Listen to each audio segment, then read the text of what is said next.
Hey everyone, this is Friedel Hakaraja Raven, and Disney decided to debut the first two episodes of Percy Jackson and the Olympians, the live action TV show, early. I think it was supposed to debut on January 20th, but they were like, you know what?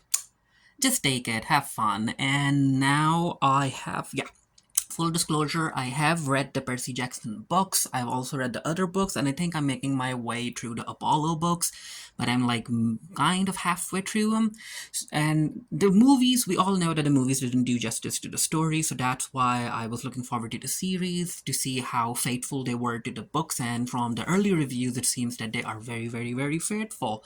And also, the cast has been applauded for the work that they did. So yeah, I was excited. I was kind of excited per se to see what the live action series had in store because I have a feeling that it's gonna skew very very young, especially because the main cast are like what 12 years old and like they're babies.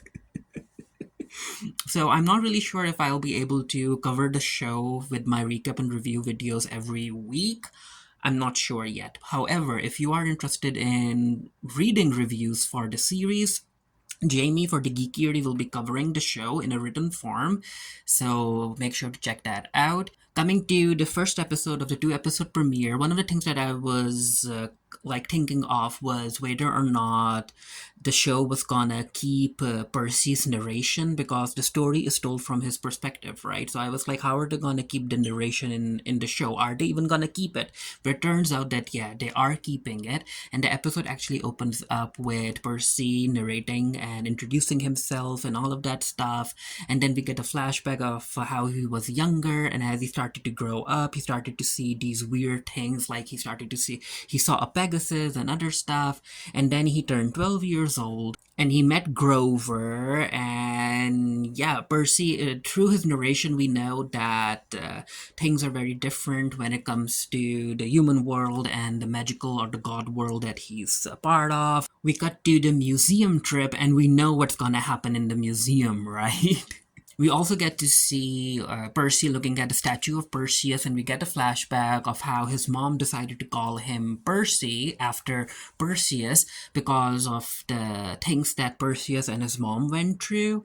And Percy is like, I like him because he's a hero, right? And Sally, Percy's mom, Sally, she's like, you know what, Percy, you need to realize that everyone who looks like a hero isn't a hero, and everyone who looks like a monster isn't necessarily a monster. And that's very, very true when it comes to the Percy Jackson books. We get to meet Chiron, and Chiron ends up giving Percy the iconic ball pen, which Percy will end up using later on. Grover is like Percy's best friend, and they're sharing lunch during the trip. And Percy wants to stand up to his bullies. He doesn't like the fact that Nancy bullies him and also Grover, but Grover's like, you know what, Percy, no, there's no reason. The best way to handle bullies is to not stand up for yourself. And Percy's like, that's not right. But it makes sense. Like a person like Grover would say that, especially because of the type of character he is. Nancy continues to bully Percy and Grover, and Percy's like, you know what, I have had enough. So he stands up to Nancy, and they're near a fountain.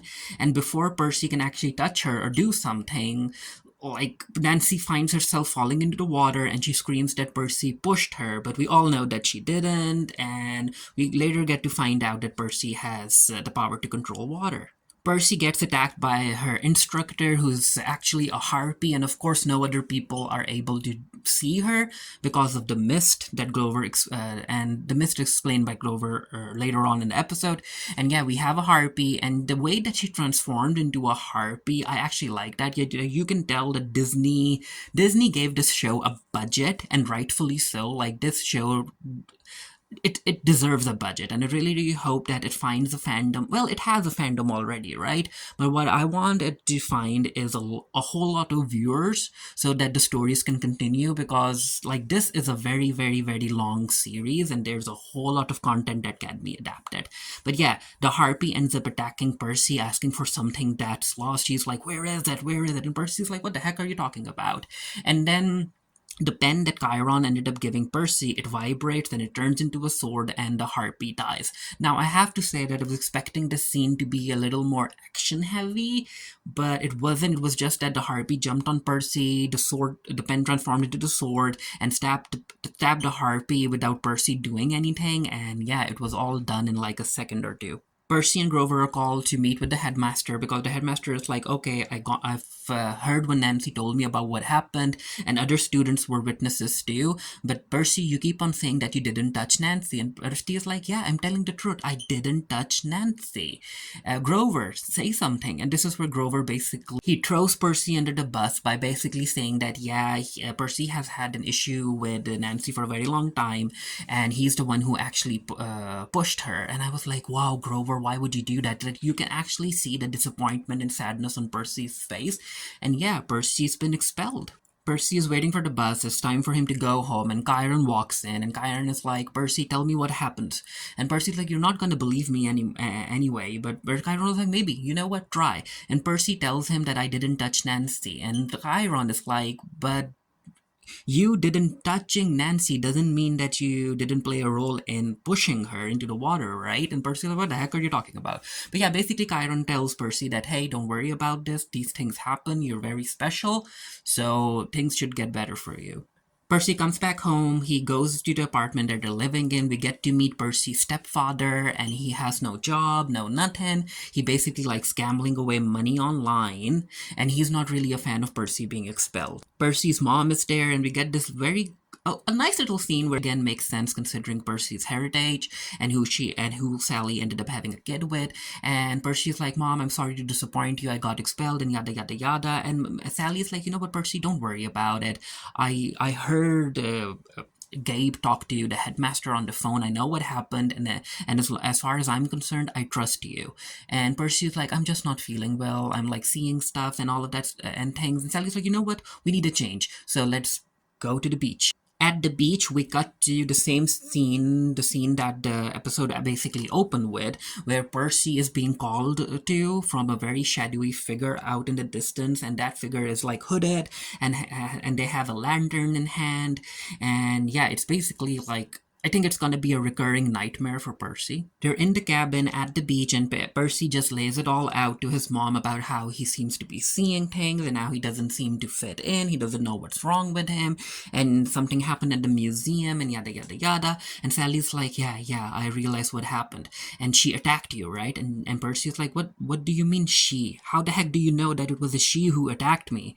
And this is where Sally basically tells Percy the truth. She's like, the reason that I bring you to this cabin every year is because this is where I ended up meeting your father, and he was a very different man. He was a type of man that he was a type of man that I had never met before, and it turned out that there was a reason behind it, because your father wasn't a man, your father was a god, and the stories that you grew up with when it comes to gods being able to have children with mortals, and those children are called half-bloods. Well, Percy, you're a half-blood. And when half-blood reach a specific age, like 12 years, they end up attracting these strange dark forces that want to kill them before they can get stronger to fight back. And Percy, that's what's happening to you. These forces are trying to hurt you. And Percy's like, what the heck are you talking about, woman?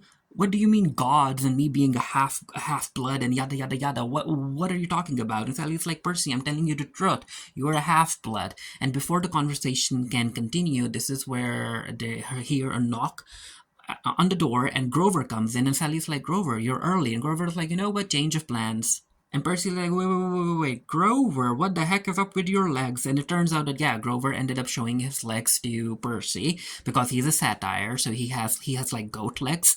And Grover's like, Sally, you didn't tell him about me? Sally's like, not yet. As I said, you were early. So I was just getting to telling him more information. Grover's like, you know what? We don't have time for it. We need to go to camp right now. So they get into Sally's car, and Sally drives off. And on their ride, this is where Grover tells Jackson about being a satire and how he's actually 24 and his job was to protect Percy. And they also talk about Camp Half-Blood, and Percy's like, what the heck is that? And it's basically a camp where half-bloods are protected from dark forces and the human world, and they train and all of that stuff. But again, they don't have a lot of time because they're being chased by a freaking minotaur. And Percy's like, that's the minotaur from the card games that we play, and he's also wearing his underwear.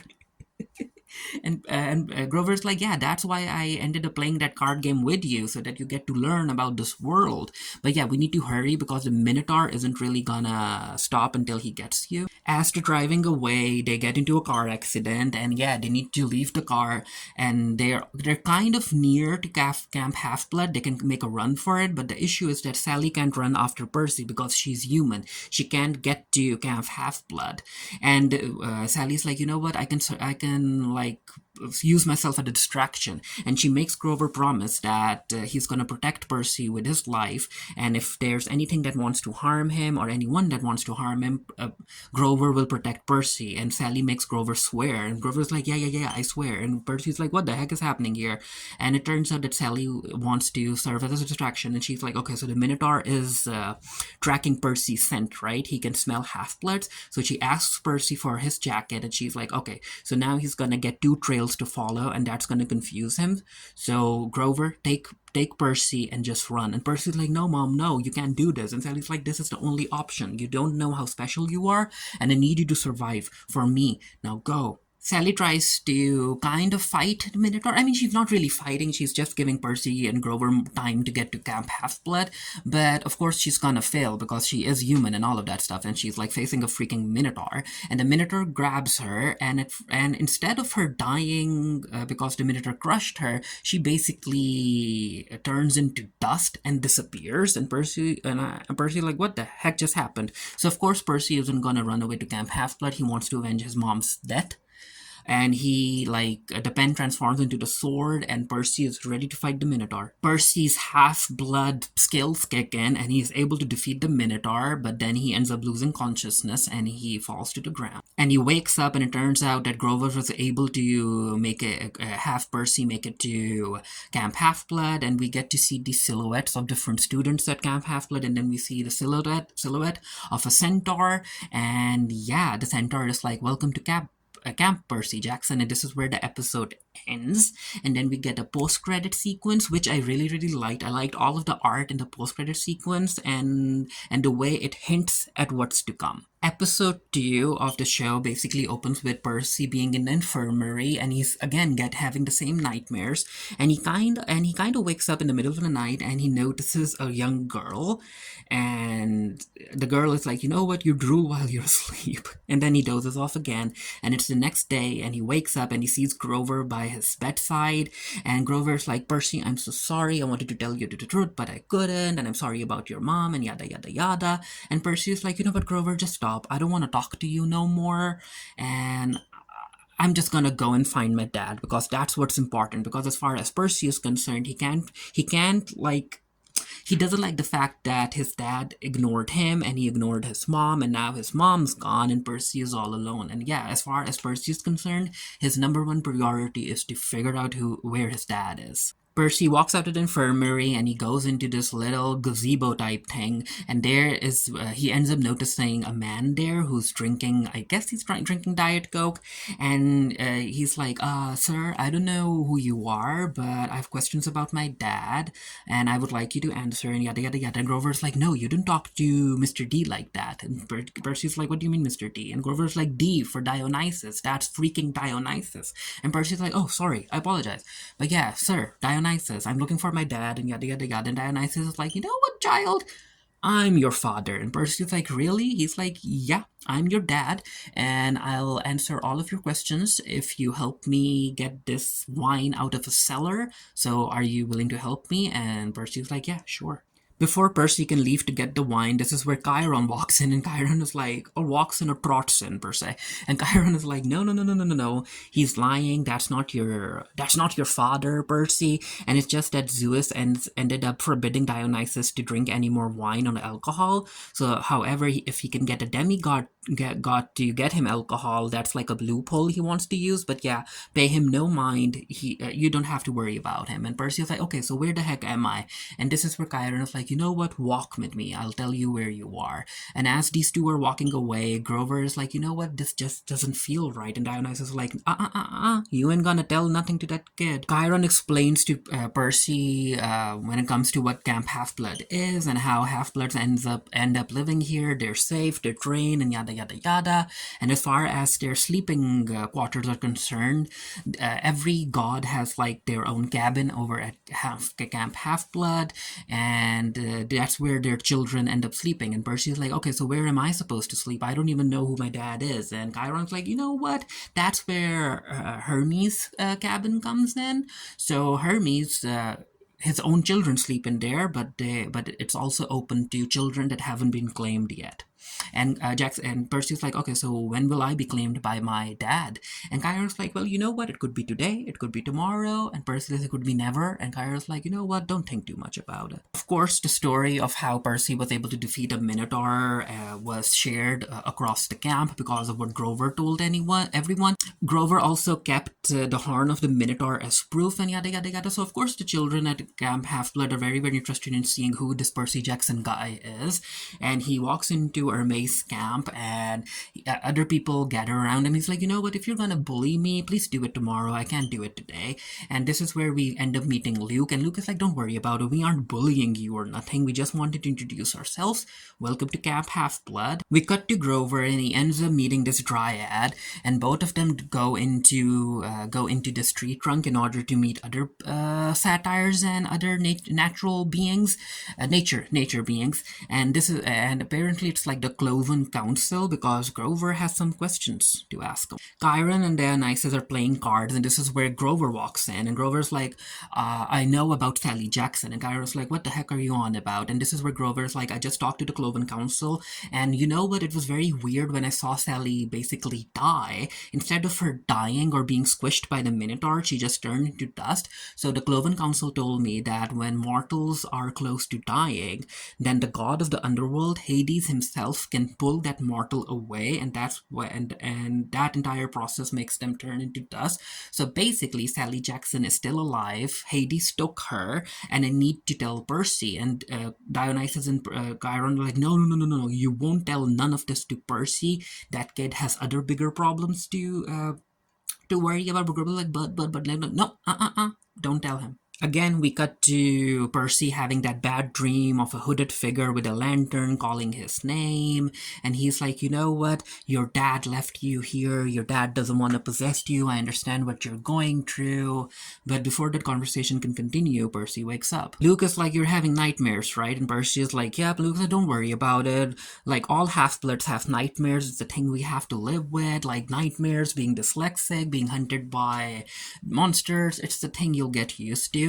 And Percy's like, okay, so what the heck am I even supposed to do here? And Luke is like, well, a lot of these half-bloods end up working towards gaining glory. The more glory you have, the more of a name you'll make for yourself, and people won't bother you, especially bullies. And this is where we end up meeting Clarice, the big bad bully of Camp Half-Blood, because she isn't a fan of Percy gaining all of this attention, and again, she also doesn't believe that Percy was able to defeat a Minotaur. And Percy's like, you know what, as far as keeping bullies away from me, I need glory, right? So yeah, let's work towards me gaining glory. And Luke is like, okay, so there's a lot of activities offered at Camp Half-Blood. Let's figure out what you're good with. So Luke takes him to archery.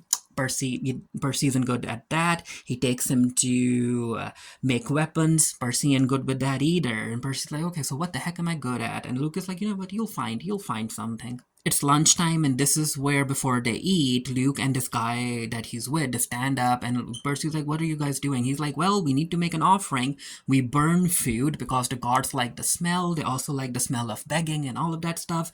And the more food you burn, especially the food that's your favorite or that you really like, it gains the attention of the gods. We cut to Percy in the forest. He's sitting all alone, and he has this little fire burning, and he ends up burning those blue candies that he really likes. He burns them, and because he wants his dead mother to hear him, and he's like, you know what, Mom, I know that you gave your life to protect me, and you had me come here to Camp Half-Blood, and I want to be with you and yada yada yada, but you know what? I'm gonna go and find my dad. He can ignore me all he wants, but he can't ignore you. So I'm gonna find my dad. On his way back to the cabin, this is where Clarice and her goons basically stop Percy, and Percy's like, okay, so you're gonna bully me, huh? And Clarice is like, yeah, I'm gonna bully you because again, I don't believe that you ended up defeating the Minotaur by yourself. Just say that you made it up yourself and yada yada yada. And Percy's like, just leave me alone. So they try to flush Percy's face, and this is where Percy notices all of the water being gone, and then 3 streams of toilet water come out and they push Clarice and her goons away, and they're like, what the heck? And they just run off. And this is where Percy notices Annabeth, and he's like, I can explain. And Annabeth is like, no, you can't. But yeah, it turns out that Annabeth has been waiting for something like this to happen. Percy's like, why? Because she's like, well, so I can help you win Capture the Flag. It's time for the teams to play Capture the Flag, and Percy's like, what the heck is that about? And who the heck is Annabeth? And Luke tells Percy that as far as he's concerned, Annabeth is like his little sister.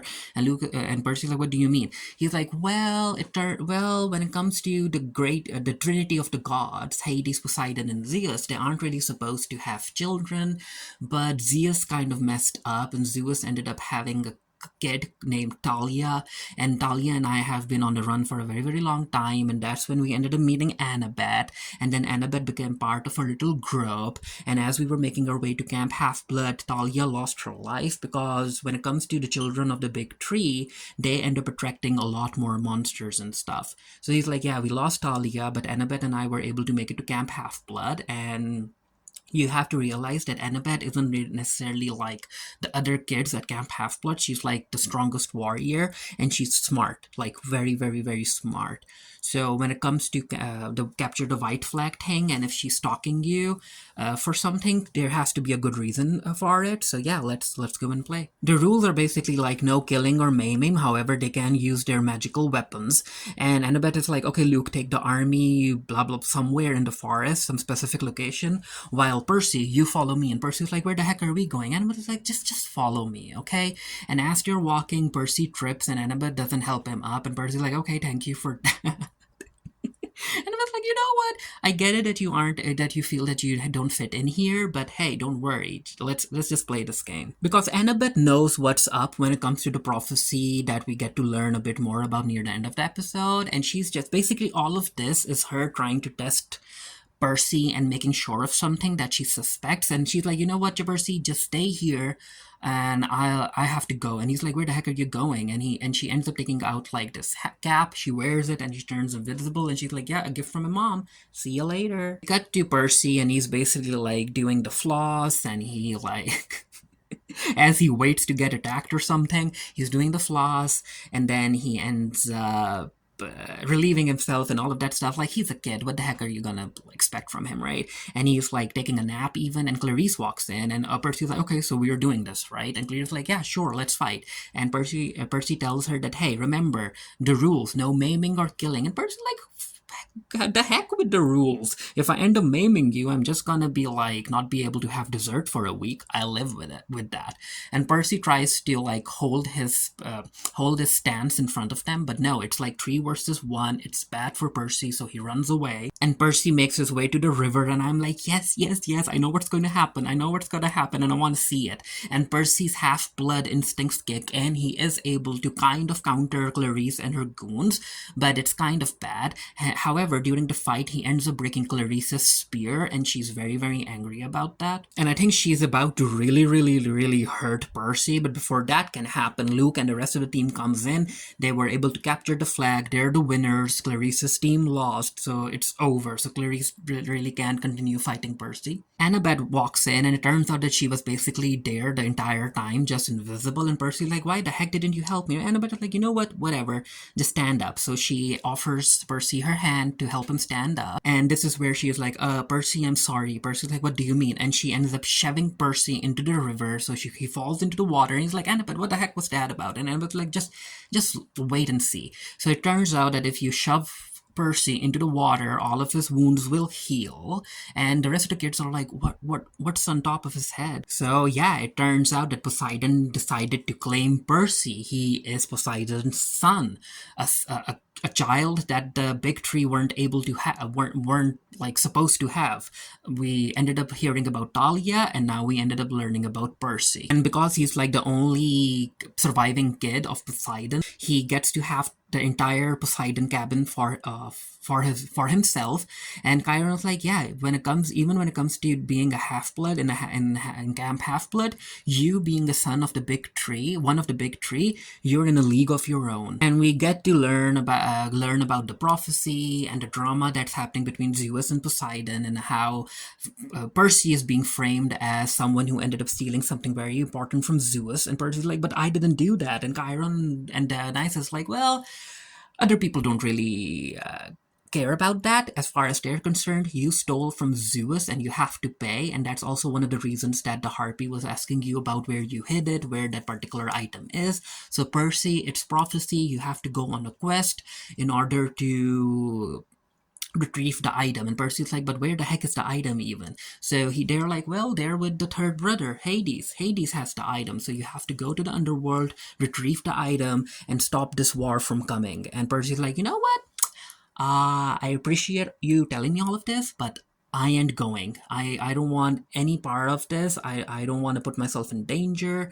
And if a 3-man cell is required to do this quest, find different people. I'm not going to be part of it. And this is where Grover runs, and he's like, he's like, Percy, I need something important to tell you. And Dionysus and Chiron's like, don't do it. Grover's like, no, Percy needs to know. It's about Sally Jackson. Your mom is still alive. Hades has her. So if you go to the underworld, you might be able to rescue her. And yeah, that gives Percy the motivation to accept the quest, accept the prophecy, and he's ready to go into the underworld. And of course, we know that the 3-man team is gonna be made of Percy, Annabeth, and Grover, because Annabeth has been itching to go on a quest, but she couldn't, because apparently everyone was waiting for one special person so that the quests can start happening again. Yeah, of course. So that's why Annabeth was keeping an eye on Percy, because she suspected that he might be Poseidon's kid.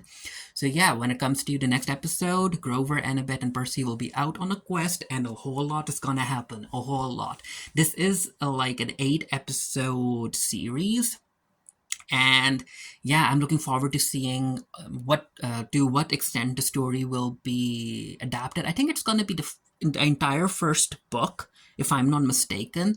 And apparently it's going to be like 1 book per season, which, hey, I'm all here for. And again, I hope that this show ends up finding an actual fandom when it comes to the viewership, so that Disney can continue telling the story.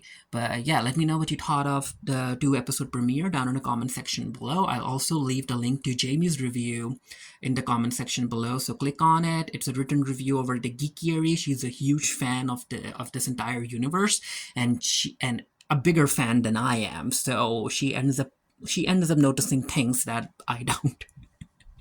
But yeah, let me know what you thought. Until next time, stay happy, stay blessed. See you guys later.